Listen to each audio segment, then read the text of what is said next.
और इसी के साथ आगे है तीसरा प्रिंसिपल, जो कहता है कि लायबिलिटीज़ और असेट्स के बीच में फ़र्क समझें और हमेशा एसेट्स खरीदे।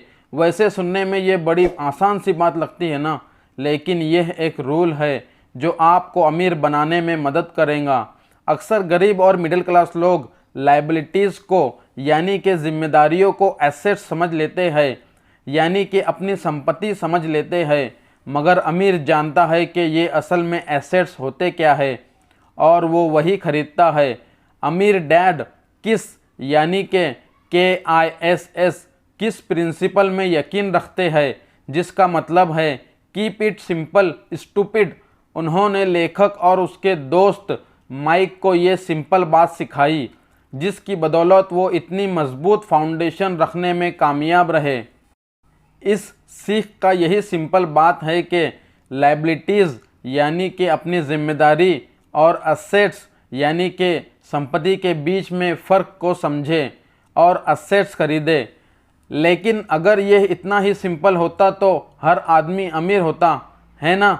मगर यहाँ पर मामला उल्टा है। ये एक्चुअल में इतना सिंपल है कि हर कोई इस बारे में सोचता तक नहीं है। लोगों को लगता है कि उन्हें लायबिलिटीज़ और असेट्स के बीच में फ़र्क पता है, मगर उन्हें सिर्फ लिटरेसी के बारे में मालूम है, फाइनेंशियल लिटरेसी के बारे में नहीं।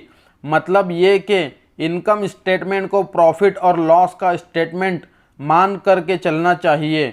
इसका सिंपल सा मतलब है कि इनकम यानी कि आपके पास कितना पैसा आया और एक्सपेंस यानी कि आपके पास से कितना पैसा खर्च हुआ। बैलेंस शीट असेट्स और लायबिलिटीज़ के बीच में बैलेंस बताती है। बहुत से पढ़े लिखे अकाउंटेंट को भी ये पता नहीं होता है कि आखिर बैलेंस शीट और इनकम स्टेटमेंट कैसे एक दूसरे से जुड़े हैं। और अगर हम इस बात को समझना चाहे तो एसेट्स वो चीज़ होती है जो आपके लिए पैसा कमाने का काम करती है। मान लीजिए आप कोई घर खरीद करके उसे किराए पर देते हैं, तो उसी किराए से आप वो लोन भी चुका सकते हैं जो आपने घर खरीदने के लिए लिया था। अब घर भी आपका हुआ और उससे मिलने वाला किराया भी। इसके उलट लायबिलिटीज़ आपके जेब से पैसा खर्च करवाती है। जैसा कि घर खरीद करके उसमें रहने से आपको कोई किराया नहीं मिलने वाला, तो अब आप समझ गए होंगे कि अगर अमीर बनना है तो असेट्स खरीदिए और गरीब ही रहना है तो लायबिलिटीज़। अमीर लोगों के पास ज़्यादा पैसा इसलिए होता है कि वो किस keep it simple stupid principle पर यकीन करते हैं। वही दूसरी तरफ गरीब लोग इस प्रिंसिपल को ठीक से समझ ही नहीं पाते। इसलिए इस बात पर जोर दिया जा रहा है कि सिर्फ लिटरेट नहीं बल्कि फाइनेंशियल लिटरेट बनिए।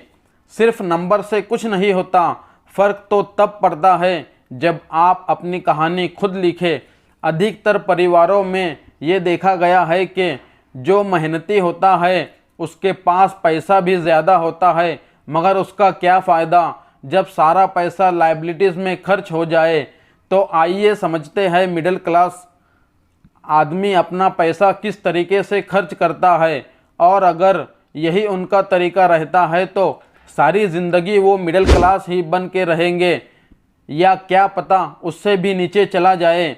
क्योंकि आप देख सकते हैं उनका सारा पैसा लायबिलिटीज़ यानी कि जिम्मेदारियों में ही खर्च हो रहा है।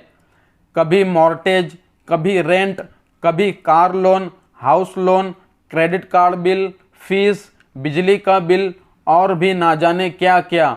उनकी सारी कमाई इसी में खर्च हो जाती है। दूसरी और कई गरीब लोग हैं जिनकी लायबिलिटीज़ तो नहीं है, लेकिन उनके कोई असेट्स भी तो नहीं है। वो भी पैसा कमाते हैं, सैलरी पाते हैं, मगर हर रोज़ के खर्चों में उनका सारा पैसा उड़ जाता है। माना कि गरीब आदमी $1000 कमाता है, उसमें से $300 वो अपने छोटे से घर के किराए में खर्च करता है, $200 उसके आने जाने का किराया, $200 टैक्स और $200 खाने और कपड़ों में खर्च हो जाते हैं। तो अब उसके पास बचा क्या? कुछ भी नहीं। और कभी कभी तो उधार लेकर के भी उसे काम चलाना पड़ता है, जिससे कि वो और भी ज़्यादा गरीब हो जाता है। इसके विपरीत अमीर लोग एसेट्स खरीद कर रखते हैं, फिर उनके वो एसेट्स उन्हें और पैसा कमा करके देते हैं। उनकी कमाई इस तरह 2 से 4, 4 से 8 हो जाती है। अधिकतर अमीर लोग दिमाग से काम लेते हैं और वो घर लोन पर लेकर उसे किराए पर लगा देते हैं। बिना मेहनत के हर महीने किराया मिलता है, जिससे वो अपना लोन भी चुकता कर लेते हैं। इसे कुछ इस तरह समझते हैं, मानिए आपके लोन की इंस्टॉलमेंट $1 है, तो ये अपने घर का $2 किराया वसूल करेंगे, $1 बैंक को देंगे, $1 अपनी जेब में। तो हो गया ना बिना मेहनत के पैसा कमाना।